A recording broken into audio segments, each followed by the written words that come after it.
So the next thing that happened on Monday Night Raw. Now, before I talk about the draft, I forgot to mention there was a segment earlier tonight where we actually did see Kathy Kelly interviewing Braun Breaker backstage, and then Sheamus interrupts somehow. Let me introduce myself. And somehow he throws on bangers after bangers after bangers, and then McIntyre walked past him, pretty much distracted him. So yeah, I forgot to mention that segment that happened earlier. So maybe we're going to get a match between Braun Breaker and Sheamus next week, possibly. So that happened there. Forgot to mention that part. But yeah, then we get to the 5th round of the WWE draft. We see Bubba Ray Dudley and Devon Dudley, the Dudley boys. They come out there with a table, and yeah, they don't put nobody through it, but they do come out there to do the draft. So yeah, for Monday Night Raw gets Kofi Kingston, Xavier Woods of the New Day. They're staying on Raw. SmackDown gets Elton Prince and Kit Wilson, Pretty Deadly. They stay on SmackDown. I was hoping that they was going to go on Raw because it looks like they don't got much to do on SmackDown, but it's whatever, I guess. For Monday Night Raw, they get Lyra Valkyria from NXT. So yeah, Lyra Valkyria is getting called up from NXT, and she is going to Monday Night Raw. And then SmackDown gets Candice LeRae and Indy Hartwell. So yeah, that's what they get. And they're going from Raw to SmackDown. So yeah, that was the draft picks. SmackDown got Indy Hartwell and Candice LeRae from Raw to SmackDown.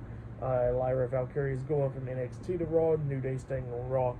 Pretty Deadly staying on SmackDown. So yeah, those was the draft picks right there. And then we get to the next match of the night. It was the WWE World Tag Team Champions, The Miz and R-Truth, Awesome Truth, versus Otis and Akira Tozawa, Alpha Academy, in a tag team match for the World Tag Team Championship. So yeah, we'll get to this match, and this matchup was a good one. Otis was taking control of this match, beating down Miz inside the ring, and then he manages to hit the caterpillar onto Miz inside the ring. He taps in Tozawa. Tozawa climbs up the top turnbuckle and jumps off with the senton, but Miz puts his knees up, so Tozawa lands on Miz's knees, and then that's when R-Truth gets in there, and the Miz and R-Truth hits the Truth crushing finale. So yeah, they hit the Truth crushing finale onto Tozawa, and they pin him for the 3 count. Miz drop kicked Otis off the ring apron to make sure he don't get into the ring. But yeah, they pinned Tozawa for the 3 count, and they won. So yeah, Awesome Truth defeated Alpha Academy, and they have retained the World Tag Team Championships. That's what happened. It was a good match, but yeah, good stuff right there. So yeah, Awesome Truth retains the tag team titles.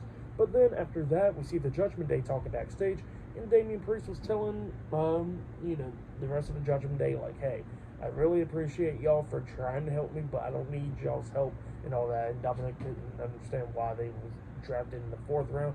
And he says that's because we've been falling off and stuff. So yeah, that's what he's been saying. But then he says, well, they get the 6-man tag team match tonight, and he looks at JD, and JD's face is like all swollen and stuff from getting punched earlier with those Super Bowl rings by Logan Paul. So yeah, that's what happened there. And yeah, the 6-man tag team match will be up next in the main event. But up next as well, we're going to get the 6th round of the WWE draft up next. So yeah, I'll see you guys. Oh yeah, for that match with Alpha Academy and Awesome Truth, I'll give it 2.5 stars. That's why I'll get that. So yeah, I'll see you guys later. Till then.